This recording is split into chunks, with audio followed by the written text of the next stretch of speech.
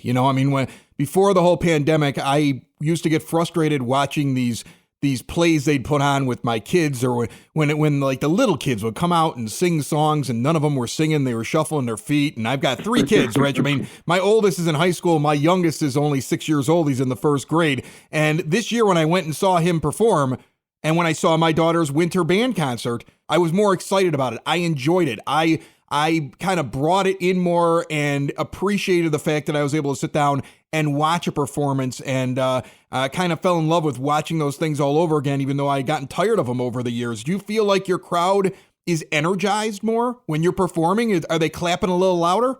It's all, sometimes it's just more of an emotional response. People feel sentimental about what they'd missed and what they remember and things that we took for granted. So there's certainly a different sense of appreciation, much like you're experiencing with your own children. And I think we're all experiencing that with many aspects of our lives, and especially things that we've missed. I mean, live music, live productions have been gone. They were erased from the planet for that period of time during the pandemic, and now they're starting to come back. It's not fully back, but they're starting to come back in a very big and meaningful way. So yes, to answer your question, there does seem to be a greater sense of appreciation, not only from the audience, but from the performers too. I'm sensing the people we work with are grateful to be doing this again, realizing that they were blessed to begin with to be able to have to make a living at doing what they do, and that they've missed it dearly, as have I. So it's a different set of optics. Like I said, we're all looking at the world through different eyes these days. So back when I was in the band, and I enjoyed playing saxophone. I enjoyed my experiences in the Brother Rice band, and even the year that I spent at UIC. There were always people around that wanted to make it a career, and I never saw it. Like, I loved playing music, but I never saw it. You not only found a way to go play, but you have your own orchestra. I mean, you're not a member just per se of the City Lights Orchestra. It's Rich Daniels and the City Lights Orchestra. How do you get your own orchestra? Like, how do you get to this point? Oh, boy. I think that's a good question. Maybe I lost a bet, and that's what happened. No, I don't really know how it all that. It started when I was at Brother Rice. We started the orchestra with what was then called the Big Band Machine, and specialized in music of the big band era. We got a lot of encouragement from a lot of the adults around us at the time, and people who were in the industry, from Leo Henning to a man named Jim Moore to my own parents. I can think of many, many people who did a lot to encourage us when we were 14, 15, 16 years old and started this thing. It morphed into the City Lights Orchestra in 1990, and it was just a kind of a dream and a vision that I had with others, and it was a shared vision, and we made it all happen. It's been nothing but sunshine and roses for many decades now. We've employed many thousands of people with the orchestra programs across the country, and then the last 10 years, Chris, we've gotten very involved with television. I've worked for 20th Century Fox and Disney for the past 10 years on a variety of television programs, including 6 years as the music director on the television show Empire. So it's been a lot of good fortune, a lot of hard work, and a lot of drive and determination by a lot of people that helped me and the others with me to be successful in this industry. Because there is no roadmap. Like you said, when you were at Rice, getting to be a professional in this industry, there was no clear-cut path. It's not like you have a resume and you apply. You have to kind of be a self-starter. You have to kind of want it. And then with anything in life, if you want it bad enough, you can make it happen. So we're very fortunate. We've had nothing but good luck for many, many decades. So is this your busiest season then? I would imagine, because you're doing these Christmas concerts and you probably have other things that you're doing year round. And so now the schedule gets really cramped and really full for you. In ordinary times, it would be. This year, it's busy, but it's not as busy as it used to be in the old days when we would be doing corporate shows throughout the entire holiday season, as well as association business and some galas for nonprofits, in addition to the Christmas concerts. People are coming back to those things a little slower. We've done some large galas with the orchestra in the last 2 or 3 months. We've done some philanthropic events, but it's not at the same level we were doing them at prior to this. But the Christmas concerts are a real focus. There's something we really enjoy. And our musicians do these concerts in what's called, through our musicians union, through what's called community service. So they receive a wage that's less than they make when they work with me in an ordinary show or a regular circumstance. Because these are community concerts. We do 4 for the holidays. They're all free. They're all open to the public. The one at Evergreen Park is one of my favorites. Like I said, it's usually the 4th, the last one we do. The other one, first one occurred this past weekend on the west side of Chicago. This Friday night we'll be at Holy Name Cathedral for what we call the Rector's Christmas concert. This Sunday we'll be with Cardinal Blaise Supich for a concert that's with him called the Cardinals Christmas Concert, Holy Family on Roosevelt Road. And then the last concert is Evergreen Park. And it's just such a great feeling at this concert. I wish that Holy Redeemer was bigger than it is. It holds 1,200 seats, and I believe that most of the tickets are gone right now. But if people show up, people seem to find a way to come in the doors. It's free. It's open to the public. It starts at 7 o'clock on the 19th. And we're very blessed to have the reaction that we've had for the number of years of presenting these programs. The nice thing about being a performer or an audience member is that we're both equal in terms of what we're trying to get and give out of a situation. It's not just the orchestra performing for the audience, it's the audience responding for the musicians and the vocalists.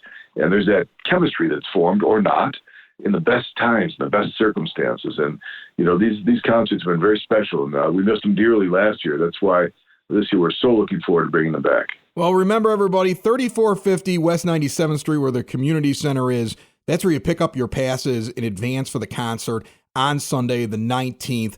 Rich Daniels and the City Lights Orchestra, a show that you cannot miss. If you've seen it before, I'm sure you're already planning on going again. If you've never been there, it is definitely something to check out. Rich, I appreciate the time. I appreciate you jumping on the show. And, one day, maybe I'll dust off the old saxophone and I can play background to you, because I'm sure you're a lot better than me. We'll get you a union card and put you right in there, Chris. Anytime. Let me know.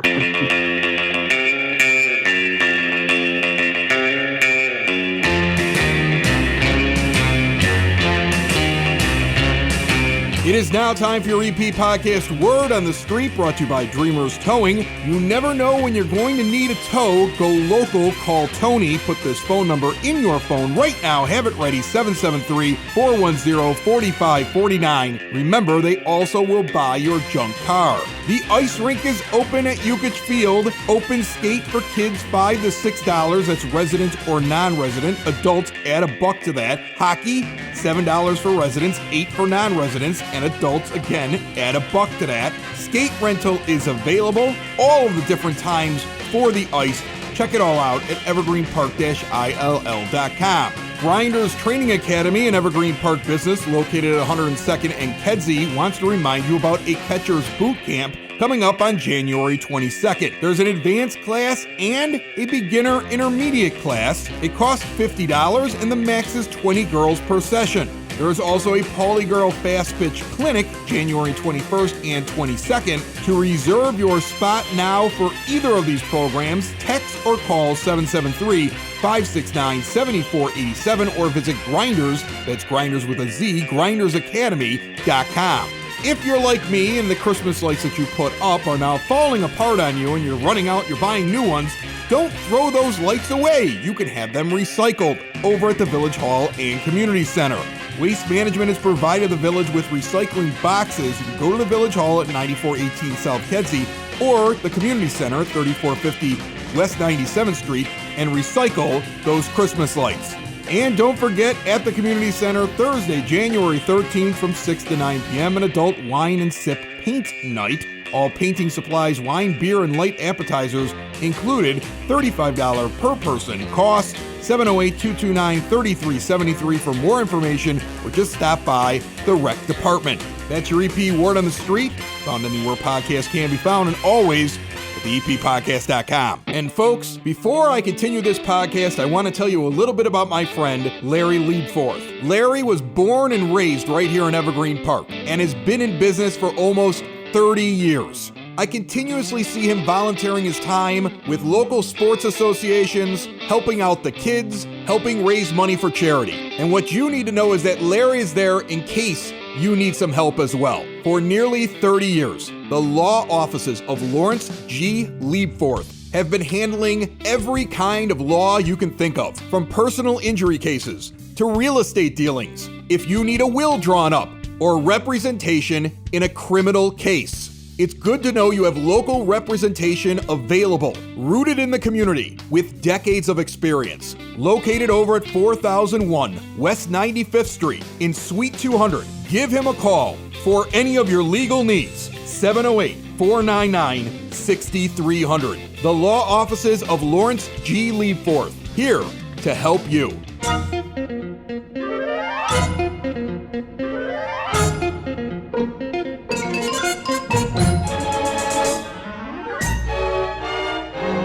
Hanging at one of my favorite spots in the entire South Side. I'm with John Brand at Open Outcry. How are you, buddy? I'm doing good. How are you? I'm good. You've got so much going on. We're going to get into it. You've got the cabins back up on the roof. I want to get into that. And then you have maybe the most interesting beer I've had in your place this year. You saved it for the end of the year. What do you want to start with? Let's talk about the beer first. The beer is crazy. Yeah. The beer is something I've never had this style of beer before. So describe it for everybody. It's a style that not a lot of people are familiar with, but it's overlooked. But it's really interesting. It's called a wheat wine. A wheat wine is a beer that is what it sounds like. Its grain bill is showcasing wheat, but it's also incredibly boozy and it's also very high in alcohol. This one is 11.5%, so it's a big beer. If you haven't had a wheat wine before, maybe the best way to benchmark this beer is if you've had a barley wine. It's not a barley wine. It's not the same. I mean, I asked you that beforehand. I was like, is this like a barley wine? You're like, no, it's not. And you know, when I tasted it right away, I could taste sweetness. Yeah. It's not. I actually like this better than barley wine. And also, like the wheat thing, like sometimes I'm not a big wheat fan, but unless you tell me that it's a wheat beer or a wheat wine, I can't even figure out there's wheat in it. Most people aren't familiar with the style, so I'll use barley wine to benchmark it, but it's not a barley wine. The difference between a barley wine and a wheat wine is wheat wines tend to be lighter in color and in body. They're less aggressively hopped and thus less bitter. We also use lighter malts in wheat wine than in barley wines, so the mouth feels a little bit softer, and the yeast that you use in a wheat wine definitely imparts some aggressive fruity notes in it. So when you drink this, you would expect sweet, malty, fruity, high in alcohol with a significant bready flavor, and of course 11.5%. So perfect for days like today, where it's a little cold outside and you want to warm the insides up. It's a great beer, and not a lot of people are familiar with the style, and it's something different to try. Is this beer complicated?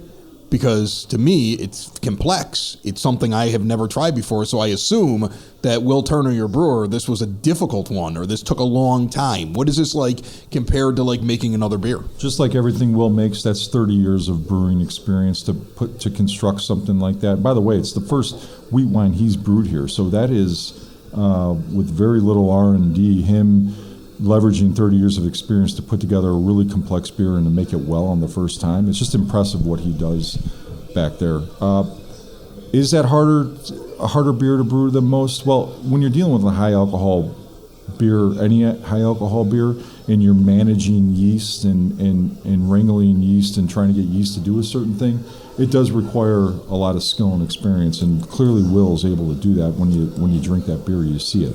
Oh, you pulled it off. I love this thing. So now I can sit up on top of your roof in one of these new cabins that you're going to have. Yes. And I can enjoy one of these. And the thing is, first off, I like high alcohol beers. I generally tend to go to the darker ones. This isn't a dark one, but I could drink this just because of the warm feeling that I get. You know, I'm a bourbon drinker too. You like to have a bourbon every once in a while. The warm feeling in the cold. But your cabins, even though they're outdoors and they're upstairs, they're insulated, they're heated. and they're a great time. I remember being in them last year. This is year 4 of the rooftop domes, now cabins. This is the second year we've used the insulated cabins. And just like in the years past, we've partnered with other local businesses to come in and sponsor and decorate the cabin and try to create unique experiences in each one. So this year, the 4 partners are City Range, which is a nursery over on 99th and Walden Parkway. They decorated one to look like a tiki hut.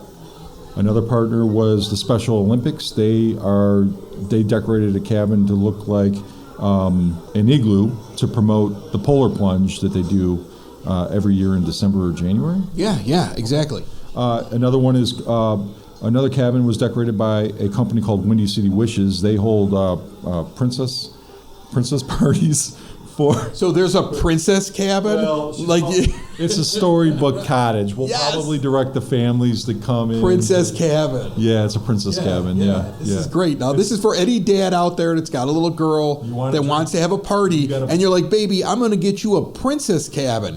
And then Dad gets craft beer while she's having a princess cabin party? This is what I'll admit to off the air. That the only reason we're doing this is to get dads to bring their daughters in to read princess stories so that they can drink wheat wines all night long. So Aaron's Farm decorated the 4th cabin, and it looks like a Western barn house, which is it's kind of a cool ambiance in there. She's got saddles in there and wagon wheels and. So when somebody shows up and they want to eat the food, they want to eat off the menu, which has some great new items on it. Every time I look on your Instagram, you got something new going on. My wife showed me something the other day where you were wood firing wings. Yeah. And she's like, well, I want to go there. I'm like, we can't go to Open Outcry every night. I know you don't want to hear that, but I mean, seriously, John, I can't come out here every night. My kids would wonder where I'm at. I feel like chef and the staff in the kitchen's reached flow state at the moment. It seems like every 2 or 3 days they're putting out some incredible special or 2 or 3 day cuisine or entree that is just it's really, really good, and they're coming up with everything from scratch for the most part. Right now, for example, a brisket and jalapeno pizza. I had one last night. It's fantastic. They're innovative as well. So they'll use, for example, we have a great wood-fired pretzel here. Chef took wood-fired pretzels. He soaked it in our extra special, our ESB beer, which is a sweet beer. Topped it with walnuts, put it in the wood-fired oven, and then put a big scoop of ice cream on top of it, and made like a custard to go on top, and called it a pretzel bread pudding. It's fantastic. It's amazing. How do people, if they want to come and use your cabins this year, how is it working? Because I know every year it kind of changes a little bit. So if they've done it before, it might be different this year. How do they go and do it? For the last couple of years, we've used an online reservation platform called TOC. The website is exploretok.com. That's TOCK. We're going to use the same reservation platform this year. That is launching today, as a matter of fact. So if you are interested in renting a cabin, the reservation cost is going to be $1. This is interesting because last year you paid and you got beer involved in it, but then this one here, you're $1, you got the room. Last year we did package deals, and that was during COVID, and it was different times, and we were bound by table time limits and a whole bunch of other restrictions. I just want to get back to, look, it's $1, make the reservation, come in, order what you want, drink what you want. You're going to get a little bit more time this year because we don't have the COVID restrictions. And just come in and open up a tab and eat and drink whatever you want. Awesome. John Brand, first of all, this beer is just killer. Go to OpenOutcryBrewing.com or just stop in 10934 Southwestern Avenue. My friend, every time I'm here, there's something new and exciting, and sometimes it's 2 or 3 things, and you keep it interesting, which I appreciate. Yeah, thank you. I appreciate you too. Nice seeing you. Another show isn't wrapped up. Another show's in the books. Another show isn't wrapped up. And then by the looks, it's going to be a good one. And we'll see you next week. And the nude is basement. And the nude is basement. Another show is wrapped up. Another show is wrapped up. Another show is wrapped up. And it's in the books. Another show is wrapped up. Another show is wrapped up. And by the looks, it's gonna be a good one. Nude is basement. Broadcast basement. The nudist basement. the broad basement. Slancha. The EP Podcast. Heard everywhere podcasts can be found, and always at the eppodcast.com.